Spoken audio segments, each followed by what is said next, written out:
Hey everyone, and welcome to another episode of Monday Movie Pickup. Yeah, I got a couple things this week. First, we have this edition of The Town, the 2010 Ben Affleck directed film. This is the Ultimate Collector's Edition. It comes with the extended cut, which I believe was previously available before this set, but this actually also comes with the extended cut with an alternate ending. I think that was brand new to this set. I think it's only available in this set. I found it at Walmart the other day. I guess they're still selling them from back when they made these, because I'm pretty sure they're out of print at this point, or they at least don't make as many of them. I'm not exactly sure. They actually made a version of Argo in the exact same kind of packaging, so there was a time they were giving Ben Affleck a lot of fun things like this. I like editions like this. I like the smaller packaging rather than what Warner Brothers would usually do, which is make the really big box sets. I like when they make them a bit smaller like this. It comes with, of course, the discs, which one of them's missing right now because I was actually watching it. That was the theatrical / extended cut disc. This also has the extended cut with the alternate ending, which is on its own separate disc. And it also comes with the DVD, which has the extended cut with the alternate ending. So real cool. It comes with a booklet full of artwork, which I always like. Just a bunch of different fun things. Personal message from Ben Affleck, which he does directly say, if you didn't like the original version, this one won't make you like it anymore. He's just straight up. If you didn't like the movie the first time, you're not going to like this version much better. It's nice that they put it in the packaging rather than outside the packaging, so anybody trying to buy the movie thinking, maybe I'll give the extended cut a try, Ben Affleck promises you after you've bought the DVD that, you're not going to like it if you didn't like it the first time. I have Bumblebee here, which, great movie from last year. I don't know how many people saw it. It wasn't as big as the other Transformers movies, but it's a different Transformers movie. It's a lot more fun, I guess. It's a lot better. It has the 80s aesthetic to it. I think the designs of the characters look even better because they harken more back to what they looked like in the animated series. I really enjoyed this movie. I saw it at Walmart and I was like, you know what, I do want to give this movie a look again. And there were some moments in it that almost kind of grabbed at the heartstrings. The biggest thing I probably have here is Avengers Endgame, and this is the 4K edition.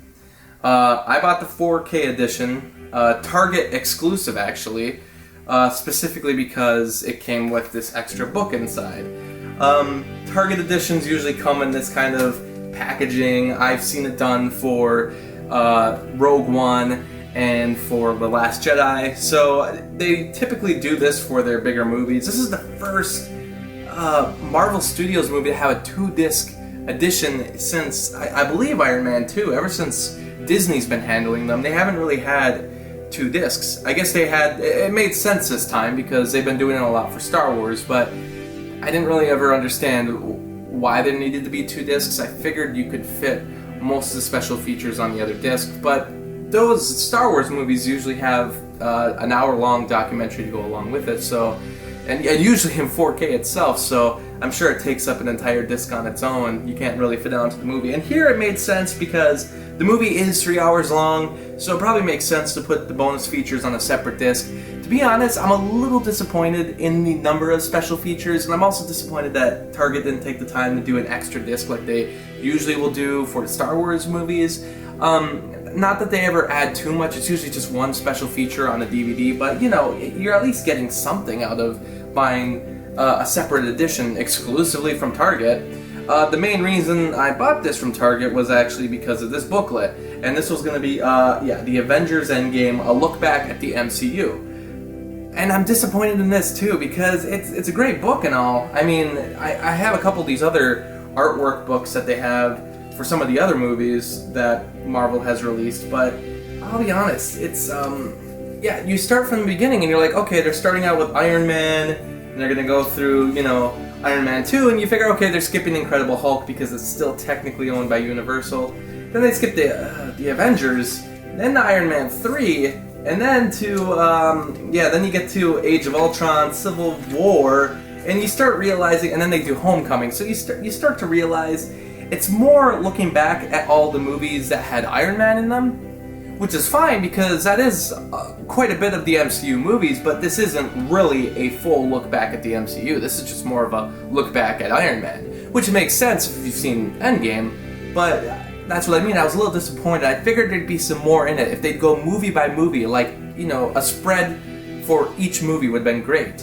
And that didn't really end up happening. It's a good looking book. I especially love the artwork here, but, you know, for the extra price, I was kind of expecting something a little more, and I didn't really get it. I'll be honest, it was a little disappointing.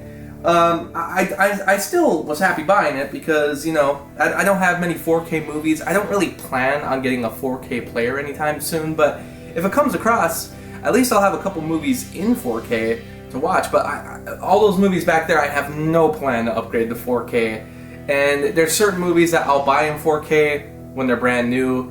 Maybe some of my all-time favorite movies I'll get on 4K just to see what they look like, but I've seen the technology in stores, and it doesn't seem like the biggest upgrade from Blu-ray. I'm going to keep it to Blu-ray for now, but hey, I got a couple movies in 4K, so if eventually I have a 4K player, I'll pop it in, I'll see what it looks like, and this movie alone I will be watching many times in the future.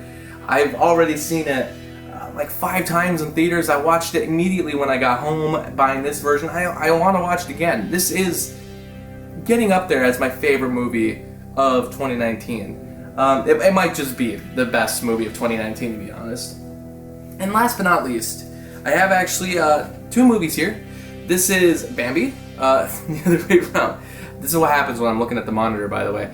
I have Bambi here, the special edition Platinum Edition VHS, and Cinderella Special Edition, which is also part of the Platinum line. And these were some of the last movies that Disney in general ever released on VHS. In fact, this Cinderella VHS, I believe, came out in 2005, as it says on the back, when the Platinum Edition DVD came out. They were still doing these VHS editions, which, as for the special features, they came with the music videos and that was it. You know, it'd be much more worth it to get it on DVD. I don't really know many people who were getting VHSs at this point, but, you know, they still made them. I don't know if they made a smaller quantity of them or what was going on, but they were still doing them.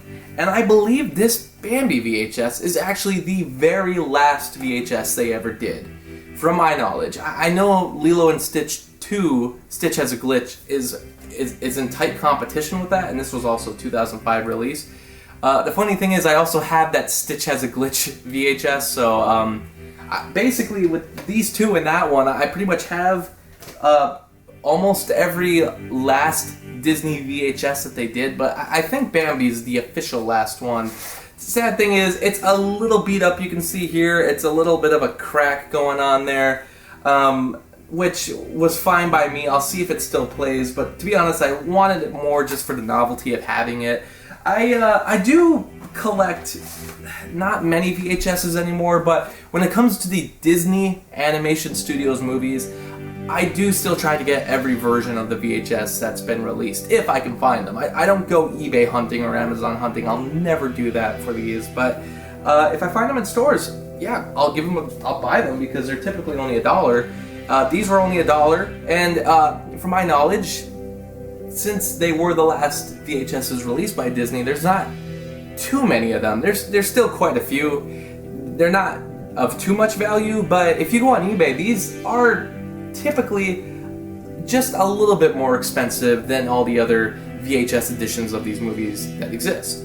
So it's pretty cool getting these. I mean, as you can see, they weren't even doing clamshells at this point. They were just doing straight up cardboard boxes. So you can tell by the end that they were really giving up on the format.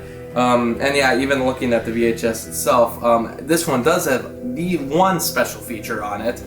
This VHS of Bambi, the Platinum Edition VHS, just promotes that as a digital restoration, but it doesn't have any special features to go along with the VHS. So they're really giving it up by the end. But that's everything I got this week. Not too many things, but a bunch of big boxes. So I'm running out of room up there for big boxes.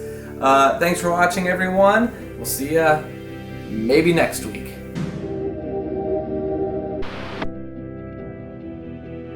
Thanks to all my Patreon supporters. For only $7, you can get your own monthly movie review. Ask me to review anything I haven't already. There's also other perks like blogs, exclusive videos, and early access. You can also follow me on Facebook, Twitter, and Instagram. And thanks so much for watching this video.